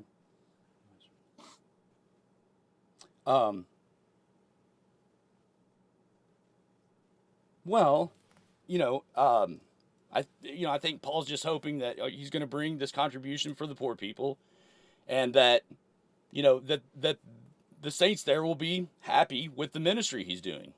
I don't see that's the plain reading of it. No, That I may be delivered from those who are disobedient in Judea. Okay, it's pretty clear that the Jews were. It's from if we take Acts seriously, that the Jews were persecuting Christian preachers, including Peter, and so that I think that's who he's referring to there, and that that his service for Jerusalem, that this gospel that he has, that he refers to in verse 27, that he's indebted to them for their teaching, and that he was a faithful servant to the message. That's really seems what he's hoping for there. I don't know what version you're reading, but I'm looking at the NIV, and it says, "And that the contribution I take to Jerusalem may be favorably received by the Lord's people there." Not my preaching, the contribution that I take. Mm-hmm. I'm reading which now it sounds to me, one way of translating that is that it's a payment, a franchise, a bribe, whatever you want to call it. He's taking money to them so they will allow him to keep doing what he's doing. Like my way of translating all of this is when they had this discussion about whether or not he should be preaching to the Gentiles and he should be telling the Gentiles they don't need to convert to Judaism. They basically said, look, as long as you keep bringing us money, it's fine. Go do what you want to do. Just, pay us, bring us money once a year, whatever the period is, which he did. But he says in Romans, pray that will be looked favorably upon, so that by the Lord's people there, so that I may come to you with joy. What happened was, as far as we can tell, he went to Jerusalem with the payment, and then he gets arrested, and that's it for Paul. So it didn't go well. Where are you getting that? He went to Jerusalem and got arrested? In Acts. Okay. Yeah. I'm not sure he's referring to that here. He might be. Well, I'm just saying this is what we know. He says, pray that the contribution I take may be favorably received so that I may come to you. He goes with the contribution and instead gets arrested and thrown in jail. Well, okay, you're going to have to show me an Acts where the contribution's tied in there. Because he gets arrested in Acts the contribution's tied in. I mean, I don't... No. Acts, I think, from memory, says he got arrested for... by some of the people who didn't like what he was doing. Hold on. Okay. Acts, Paul's arrest. Yeah. We should have had talking notes here. That's fine. We'll fact check all this. Acts 21:27. Okay. When the 7 days were nearly over, some Jews from the province of Asia saw Paul at the temple. They stirred up the whole crowd and seized him, shouting, "Fellow Israelites, help us. This is the man who teaches everyone everywhere against our people and our law in this place." Some Jews from the province of Asia. Yeah, could James and Peter be described as some Jews from the province of Asia? Coincidence? I don't think so. Okay. So verse 27, when the 7 days were almost over, the Jews from Asia, upon seeing him in the temple, I don't see how you could say that James and Peter were from Asia. I mean, that's a pretty distinct region from Palestine. Not to the Romans. To the Romans, that was all Asia. Okay. Yeah. Crying out, Judea, come to our aid. Right. For they had previously seen Trophimus, the Ephesian, in the city with him. They supposed that Paul had brought him into this temple, and all the city was aroused, and the people rushed together, and taking hold of Paul, they dragged him out of the temple, and immediately the doors were shut. So the point is, he gets to Jerusalem and gets arrested. Yeah, for preaching, not for contributing. Well, for being, it doesn't even say he's preaching. Just says they saw him at the temple. Doesn't say what he was doing there. They just saw him there. So he says, pray that it may be well received so that I may come to you. And then he gets arrested and doesn't get to go to them. Goes to Rome, though, but in chains, according to Acts. So again, how we understand that, how we interpret that, I don't know, but it's a very interesting set of verses to connect up. It is. Go back to 21:17. And when we had come to Jerusalem, the brethren received us gladly. And now the following day, Paul went in with us to James, and all the elders were present. And after they greeted him, they began to relate one by one the things which God had done among the Gentiles through his ministry. Sounds pretty friendly and amicable. Sure. And when they heard it, they began glorifying God. And they said to him, you see, brother, how many thousands among the Jews of those who have believed, and they're all zealous for the law. Every New Testament scholar, well, not every, but most New Testament scholars, even Christian New Testament scholars that we had in the film, will say that Acts is whitewashing the tensions between the parties. That's kind of the role of Acts, is to say, oh, listen, it wasn't as bad as you may have heard. It was all good. They all got together and sung Kumbaya and drank lemonade. But it's inconsistent to point to verse 27 and following and say, oh, well, this is what really happened. This is, there was this big tension. But, 5 verses earlier. Well, they couldn't whitewash it all, but he gets arrested by someone. They just say some Jews from Asia. Okay. Now, I'm not saying that it necessarily was James that had him arrested, but I'm saying it's a possibility, and it sounds like he was a little bit unsure how it was going to be received when he went back to Jerusalem. Okay, so he hadn't been there for a long time. My thing is if we can't trust verses, 17 and following up to 26. Then why are we trusting 27 and following to give us the goods? I'm not trusting anything. I'm reading it all skeptically. But, something happened to Paul. He disappears, as far as we know. Like, there's nothing else. There's nothing written except his letter about the slave. There's nothing written after Romans. So something happened to him. We know he writes the letter from jail, right? So we know he gets arrested. We don't really know what happened to him after that. We have no historical evidence about, the goings on there. All we know is that he seems worried about how his contribution was going to be received when he took it to Jerusalem. Mm-hmm. And then he gets arrested. So you join the dots how you want to join the dots, but I think it's a possibility. It sounds like, to me, a bribe. You can translate it in another way if you choose, but it sounds something fishy going on there. Okay. Well, what sounds fishy to me is why we would trust parts of it. That's another kind of what was rubbing me the wrong way.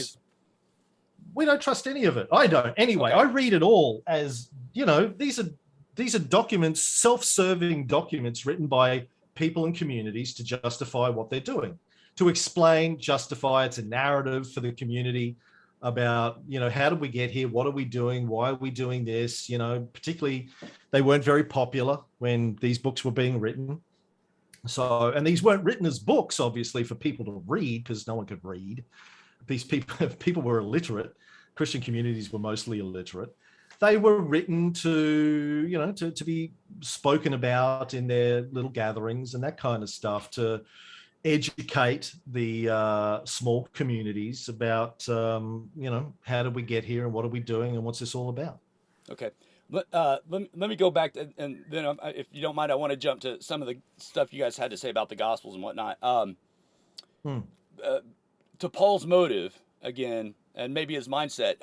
Now, Ehrman himself will say that none of this was made up. They especially concerning the resurrection, that that something No, occurred. in fact, sorry, this is my wife bringing me a Okay. smoothie. Hello. This is How are Matthew. you? Nice to see you. What's up? Hi. That's the 7-year-old, I guess. Yeah. Cool. Well, in fact, no, Ehrman doesn't say that at all. Ehrman says everything is made up. We can't believe, like, there's not a word in the Gospels that Jesus really said. We don't know anything about what he did or what he said. The one thing that Ehrman does believe happened, but outside of that, he says we really don't know anything about what happened. None of it's reliable. Well, nah, I'm not sure.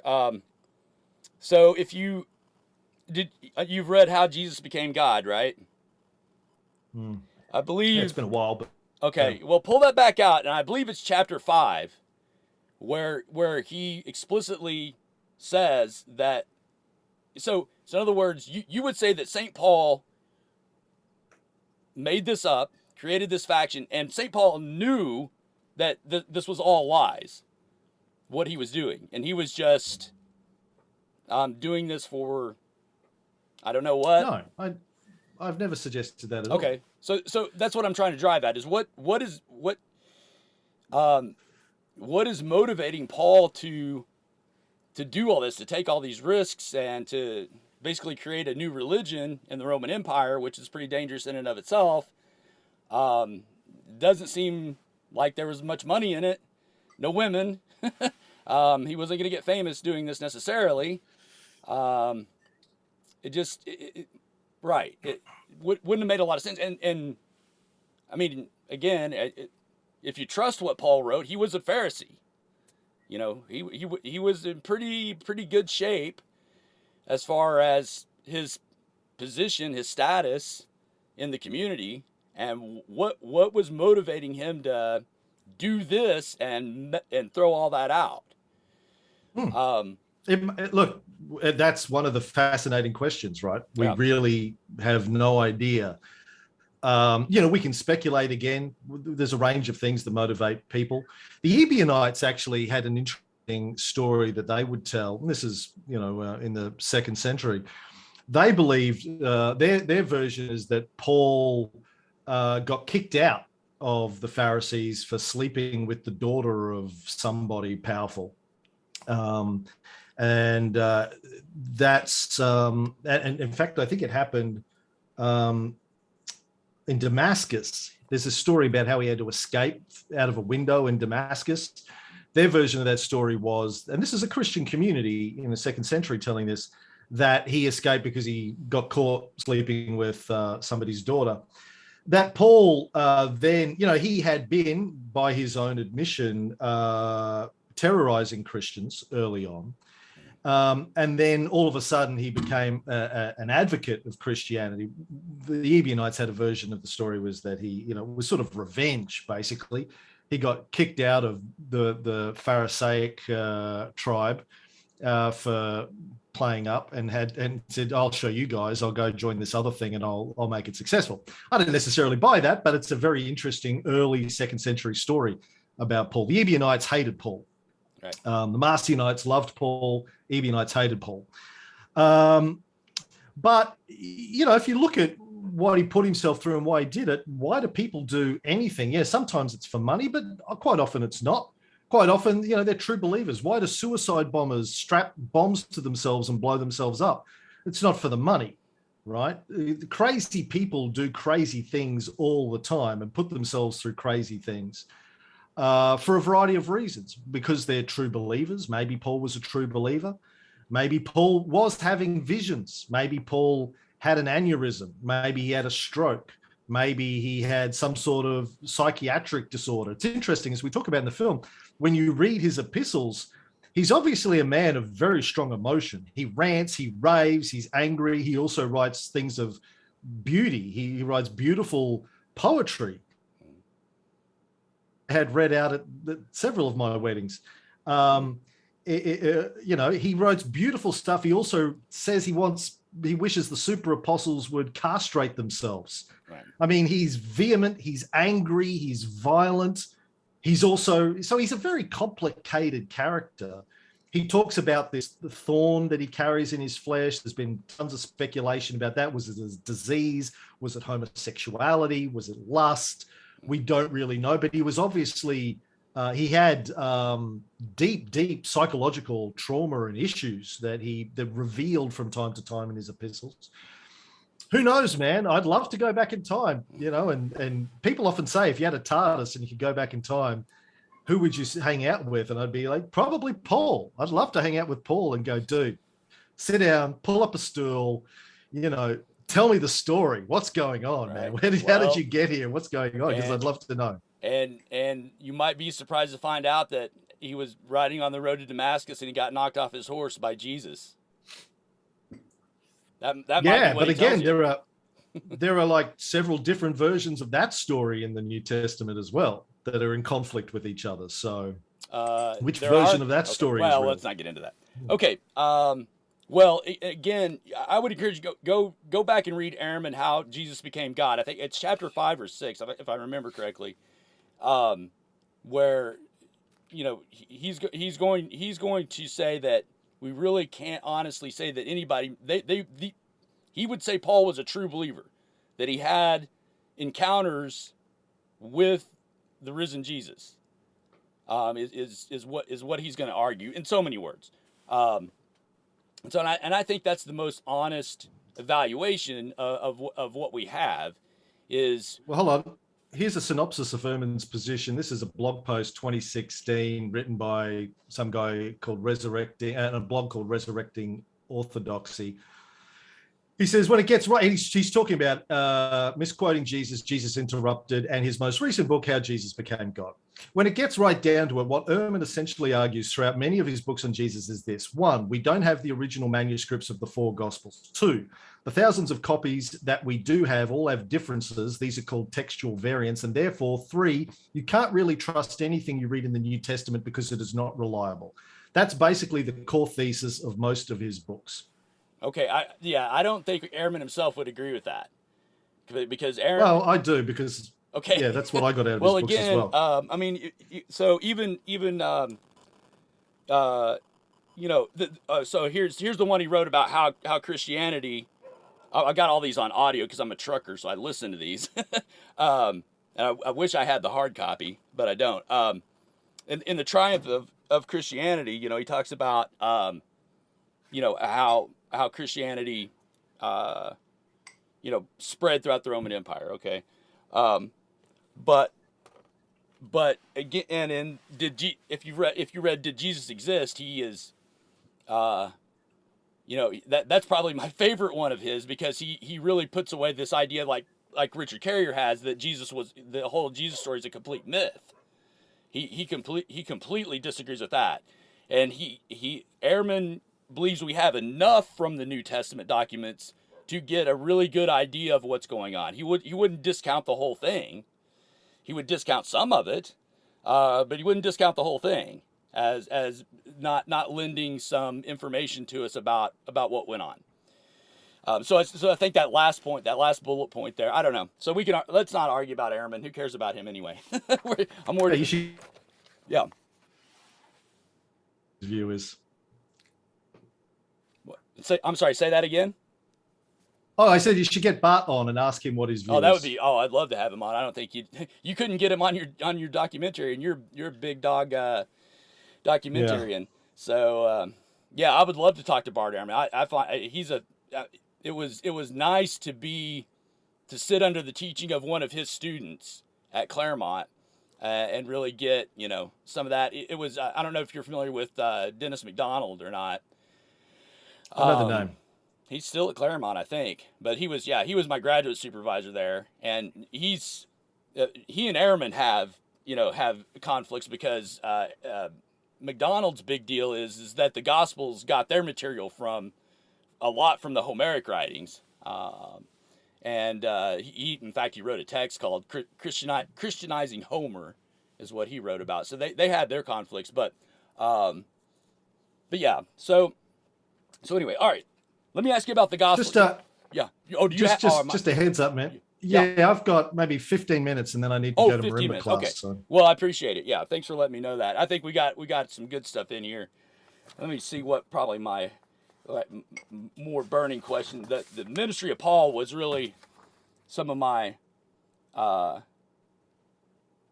most burning questions about that. So, and hopefully you see where I'm coming from. I'm not completely, this is stuff I was forced to think through this, really, so, one thing I appreciated, and it stung, but I think it's true that you guys bring out in the documentary, is a lot of Christians don't read their Bibles. They don't know their Bibles. Which is why I love talking to Christians like you who have, because I'm genuinely interested in the topic, in the subject. As I said, I find it fascinating. It's been something I've studied for decades. I'm always pleasantly surprised when I meet a Christian that can have a deep discussion about it, because, well, Christians should be able to do that. It's their goddamn book and religion. But most at it, and if I try to have a conversation with them, they're like, "Oh, I'm not interested in that. I don't care about that. Well, whatever." And I'm like, right. "Yeah, okay." Yeah. Well, and that's probably that's probably one reason why I was attracted to. The conservative Lutheran movement's all but disappeared just disappeared. We're tiny, a couple of million of us over here. There's some in Australia. I've got a pastor friend in Australia, but he's got a tiny congregation. But these people know their Bibles. They know the theology. And well, actually, good friend of mine is a former Lutheran pastor. Okay. And when I was starting the very early, year or two we were putting together the film, I would sit with him for hours and hours and hours and say, we would talk about this stuff, because he had a very good knowledge of the Bible. Lutherans really know particularly their Paul. Yep, 100%. So, okay, all right, good. I appreciate that. So let's see.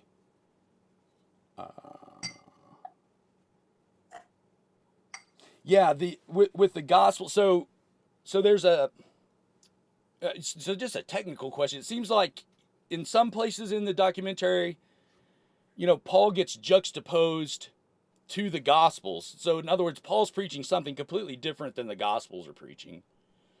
But then at the same time, I wouldn't say that.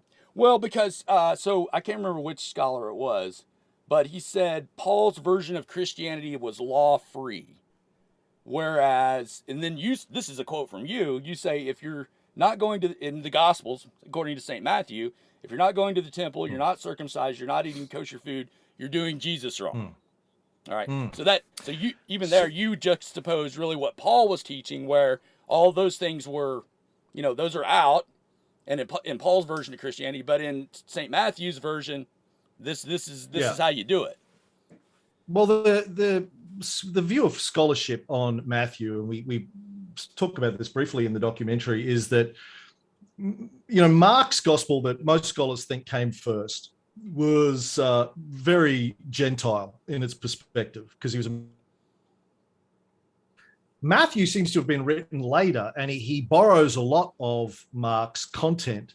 I think about 50% of Matthew is lifted directly out of Mark, but he tries to re-Judaize Jesus in it. And so he's saying, well, actually, no, we need to still obey the laws of Leviticus because we're Jews.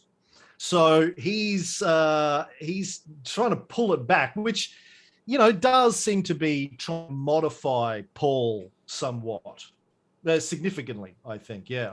Okay. So the question is, where's Matthew getting this from? That we have to be Jews. We can't just give up.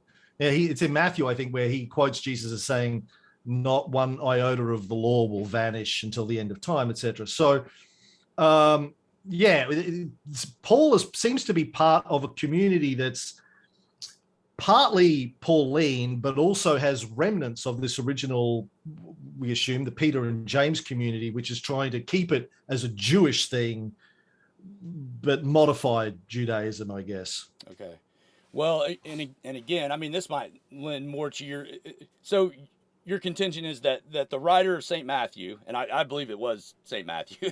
we can discuss authorship at a, Well, again, that's the view of mainstream scholarship is it wasn't. So right. Well, and that's okay. So my question about that is when we talk about mainstream biblical scholarship, all of the conservatives get squeezed out of that somehow. So you wouldn't because they're on the fringe. fringe. I mean, the fringe of scholarship. Well, okay. So what do you mean they're on the fringe of scholarship?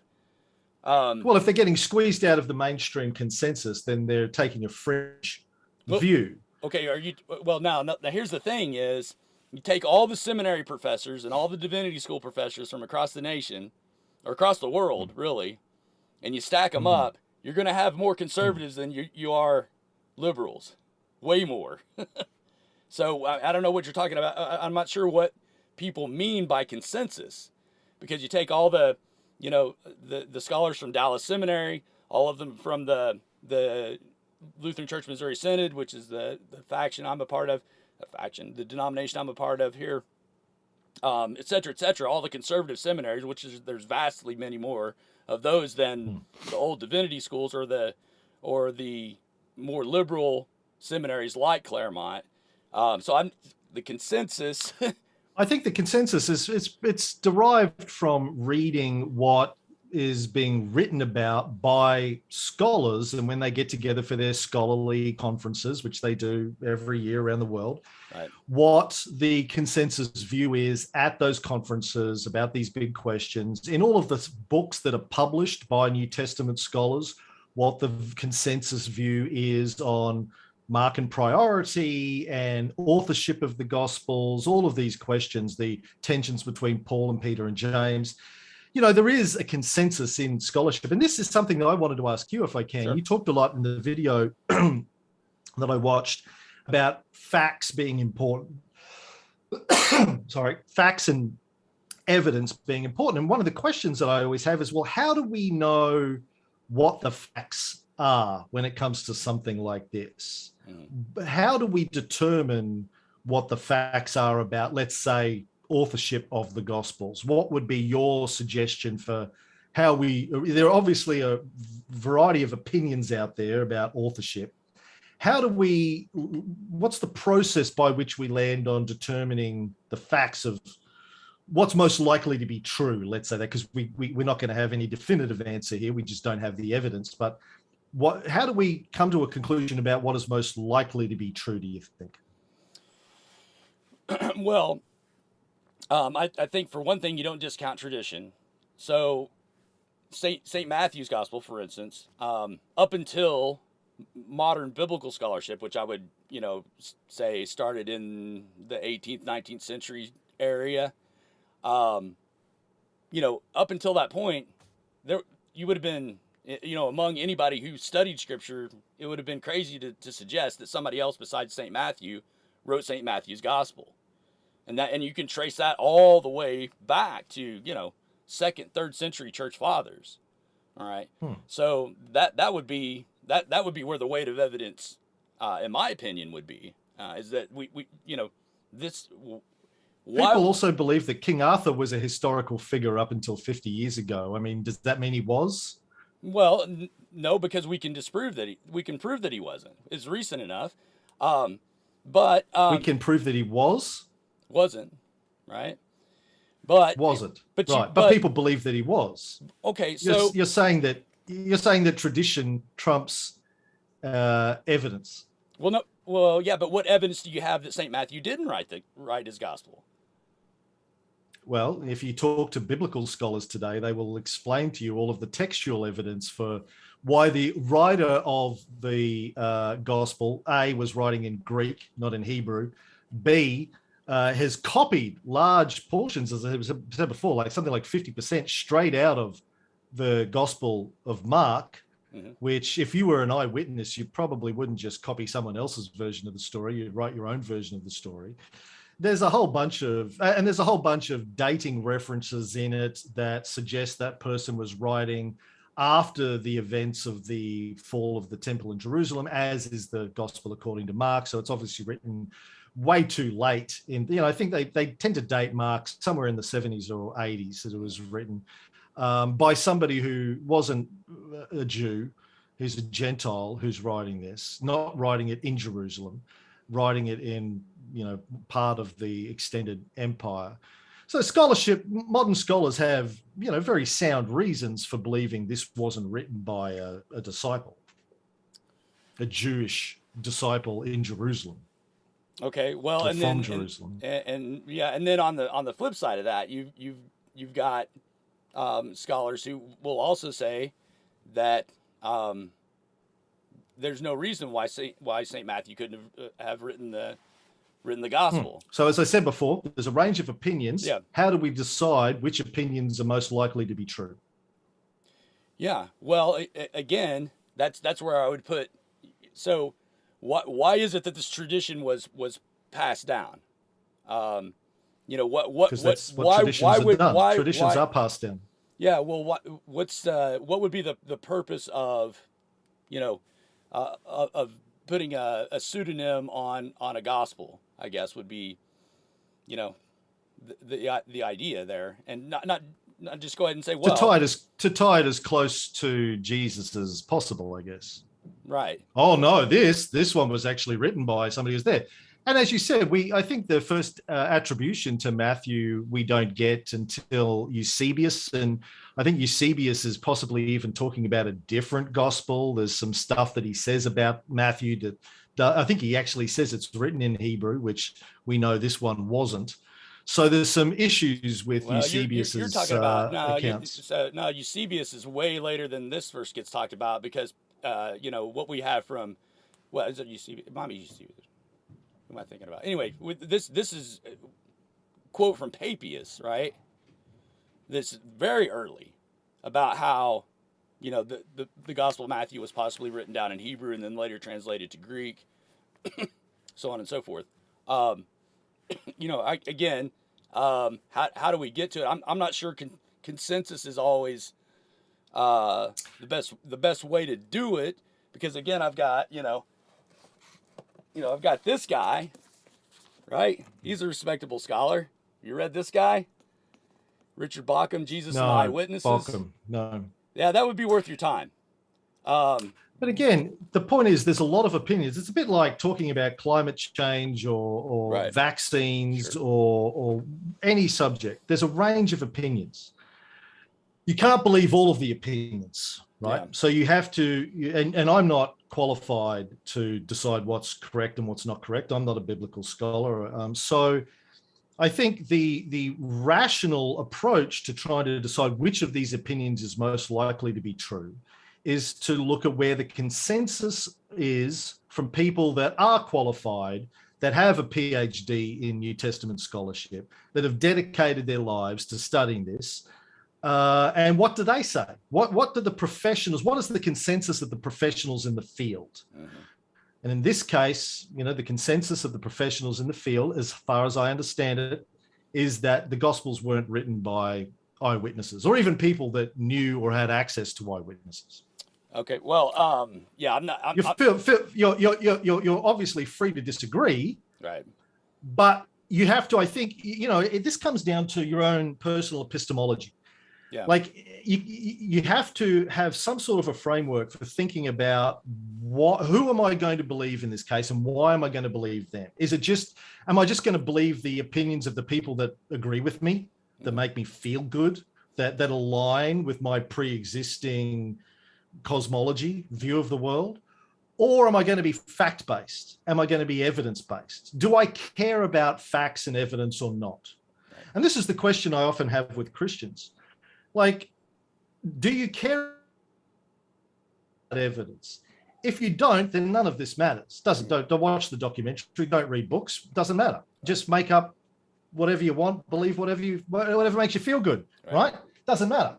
If you do care about facts and evidence, then you have to have an epistemology for figuring out, well, who am I going to believe and why am I going to believe them? Mm-hmm. Now, to me, it makes sense that you go where the consensus of the professionals in the field is. Okay. If you don't want to do that, I think you need to be able to explain why. Mm-hmm. Mm-hmm. Right. So again, I have a big question about consensus, scholarly consensus, especially when it comes to biblical matters, because, you know, the resident New Testament scholar at the Lutheran Seminary here doesn't get included in that. His papers don't get published in those journals. He doesn't get invited to those conferences. And so for every, again, numbers. I mean, if you're talking about his stuff gets published in more conservative journals, that would be considered scholarly. But again, that's where I'm confused. Because the consensus of the folks you're talking about is a certain group of people that is vastly outnumbered by another group of people who would vehemently disagree with their assessments of I think the you're evidence. trying to suggest that. I think you're trying to suggest that the New Testament publications are all somehow liberal or atheist or whatever, secular. I don't think that's the case. I think the vast majority of New Testament scholars are believing Christians, conservative Christians, but Okay. they have a certain level of intellectual integrity where they have to go. Like half of the scholars in our film are Christians who teach at Christian theological colleges and biblical colleges. And I had this conversation with all of them, and they're like, yeah, well, we need to have the integrity to say, well, this is what the evidence points to. It doesn't affect my faith because I still believe in Jesus. I still believe in, God. I still believe in this, that, and the other. But I have to be honest and say, this is where the evidence points about the authorship of the Gospels. Just because, tradition says one thing doesn't mean that, it doesn't mean that I have to ignore the facts and the evidence. That would be intellectually sloppy. Well, but the tradition is part of is the body of evidence as well. It's not. Why not? Tradition isn't evidence, except evidence of tradition. As I said, people believe the world was flat. People believe the earth was the center of the universe. People believed all sorts of things. That doesn't hold up to modern scientific inquiry, scholarship. Mm-hmm. That plays no role in. Talk to a physicist about the shape of the world. They're not going to say, well, there's several thousand years of tradition that says the world is flat, so we have to give that equal weighting. That's nonsense. Well, no, I think you're comparing apples and oranges there, because when we're looking at particularly something like historical evidence, what Papias might have written in the first century is relevant to what we're discussing here of authorship. That's a relevant piece of evidence. Yeah? If you can track down Papias's sources for why he believed what he believed. Okay. He didn't state what his sources were, and his contemporaries said you couldn't believe anything he wrote anyway. He was a crazy person. So even other early church fathers said you can't believe anything this guy writes. He was a nut job. Okay, well, you have to point me to where that's stated, but the thing of it is that one issue I have with this form of analysis is it seems that one side is hyper skeptical of everything coming out of the Christian tradition, including the scriptures, and puts a test of reliability on it that they would not put on any other historical information. I don't think that's true. I think we do that with all historical information. Okay, that's how we track down history. Right. So an example would be that you say that Augustus Caesar was known as the Son of God. Where do you get that? Mm-hmm. We have surviving documents from the time. Okay, we have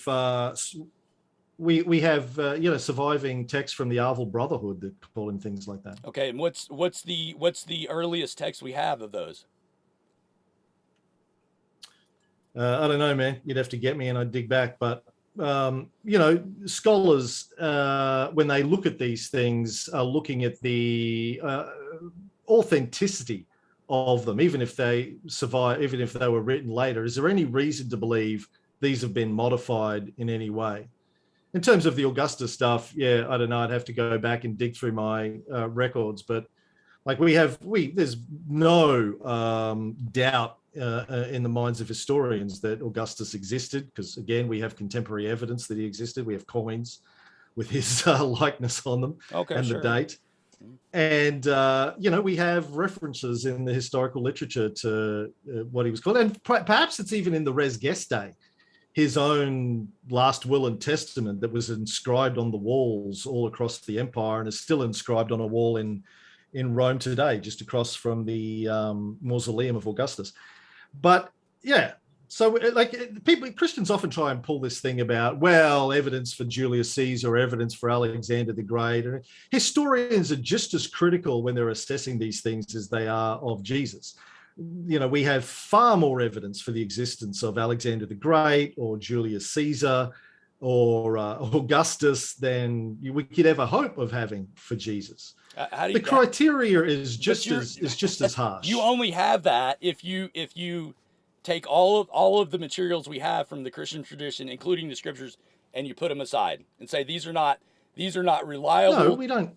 Well, we don't put them aside. We assess the reliability. I don't. Scholars assess the reliability of the sources.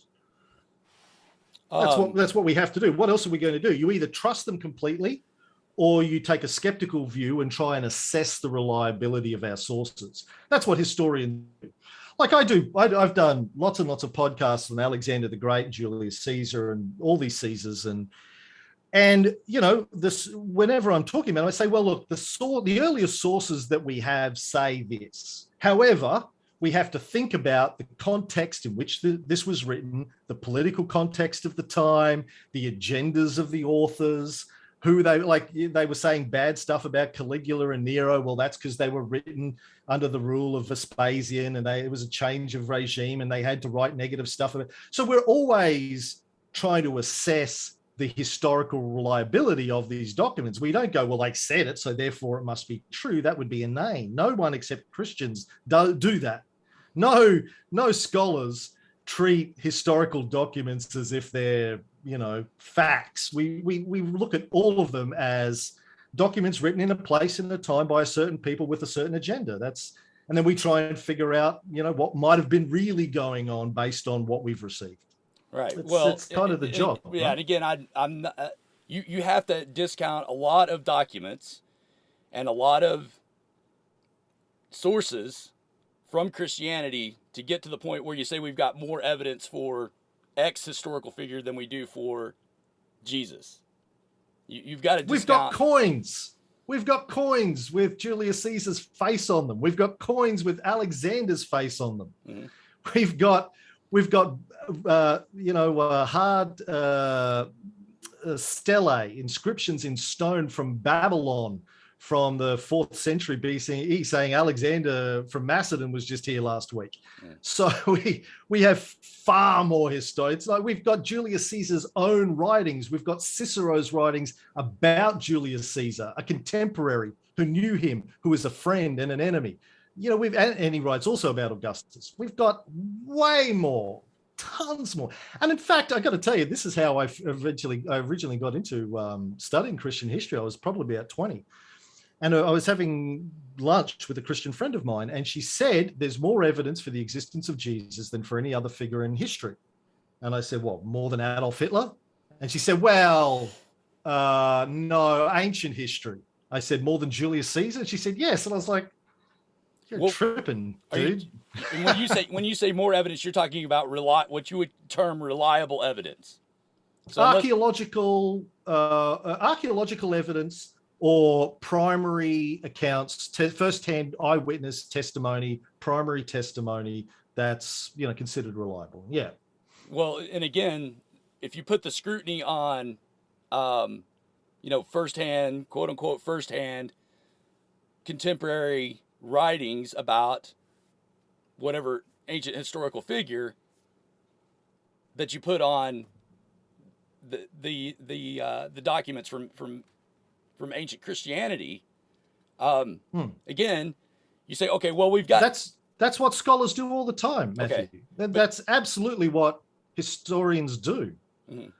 I mean, I don't know why you seem shocked by that. No, That's no, I'm not. what I'm not saying historians do. right, but you're making it out like, we the evidence for Jesus' existence is so sketchy. Hmm. It That, is. It's next to nothing. okay. Well, I I completely mean, disagree it's with not that. nothing. It's not. Well, because okay, that's so if you fine. But I'm stacked up your talking about what evidence the for, evidence is. if you stacked up Hmm. your evidence for, again, for whatever historical figure, and I started going Hmm. through it and put the same Hmm. scrutiny you put on the scriptures, early church fathers, etc. I could throw it out just as easily as well. No, you couldn't. Like, let's talk about eyewitness accounts. What Okay. eyewitness accounts do we have of Jesus? Okay. What eyewitnesses accounts do we have of Augustus Caesar? The writings of Cicero. Okay. And what's the earliest? What's the earliest Coins. extant copy we have of Cicero? Probably something that was rescued in the Middle Ages, so probably the 1300s. And I've got documents that are within 100 years of Jesus' life. We're not. No, but we're talking about a copy of an eyewitness statement. How many copies of eyewitness statements of Jesus's life do you have? I would say several. Yeah, but scholars would disagree with you. We have none.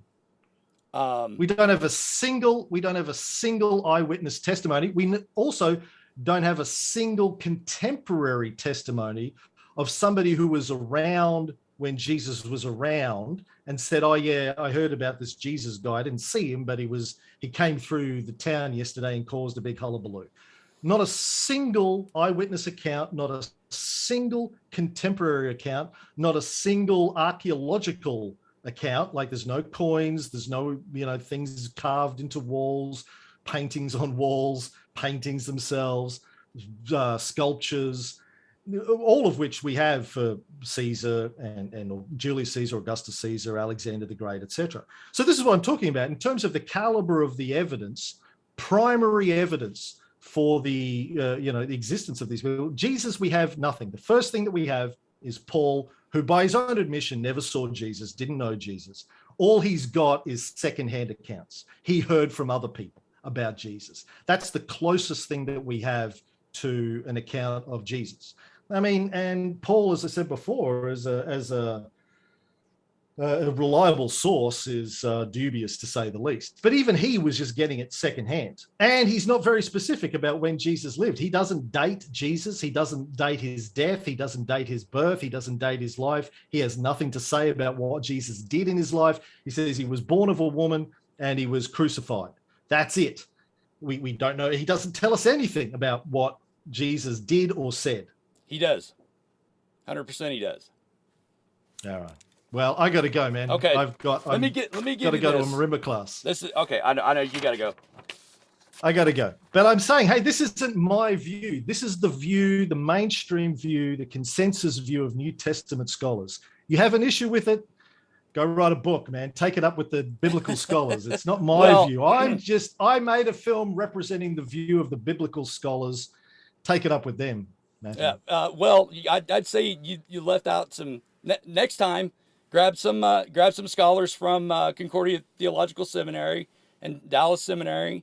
Grab Daniel Wallace. I can't make a film with 1,000 scholars, man. It's a 90-minute just film. A couple at least, because we had half of the scholars were Christians who teach in Christian theological seminaries, man. But they're not.